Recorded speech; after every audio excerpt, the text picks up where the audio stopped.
બનાસકાંઠા જિલ્લાના પાલનપુર શહેરમાં એક ગંભીર બેદરકારીનો કિસ્સો સામે આવ્યો છે, જ્યાં એરોમા સર્કલ પર સર્જાયેલી ટ્રાફિક સમસ્યાના કારણે 2 એમ્બ્યુલન્સ ફસાઈ ગઈ હતી.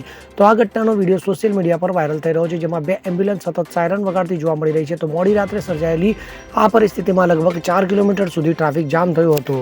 તો બંને એમ્બ્યુલન્સમાં રહેલા દર્દીઓની સ્થિતિ ગંભીર હોવા છતાં તેમને ટ્રાફિક જામમાં ફસાઈની રાહ જોવી પડી હતી. તો 19 સેકન્ડના વાયરલ થયેલા વિડીયોમાં સ્પષ્ટ દેખાય છે કે એમ્બ્યુલન્સ ચાલકો સતત સાયરન વગાડી રહ્યા છે, પરંતુ ટ્રાફિક વ્યવસ્થા ખોરવાઈ જવાના કારણે તેઓ આગળ વધી શકતા નથી. તો આ ઘટના સ્થાનિક વહીવટીતંત્રની નિષ્ક્રિયતા અને ટ્રાફિક વ્યવસ્થાપનની નબળાઈને ઉજાગર કરે છે. તો સ્થાનિક નાગરિક દ્વારા શૂટ કરાયેલો અને વાયરલ કરાયેલો આ વિડીયો શહેરની ટ્રાફિક વ્યવસ્થા સુધારવાની તાત્કાલિક જરૂરિયાત તરફ ધ્યાન દોરે છે. તો કટોકટીની પરિસ્થિતિમાં એમ્બ્યુલન્સને પ્રાથમિકતા આપવી જોઈએ તે મૂળભૂત નિયમનું પણ અહીં ઉલ્લંઘન થયું છે.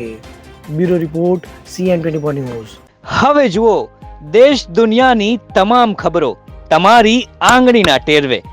ઉઠાવો મોબાઈલ અને Google Play Store પરથી ડાઉનલોડ કરો અમારી CN24 ન્યૂઝ મોબાઈલ એપ.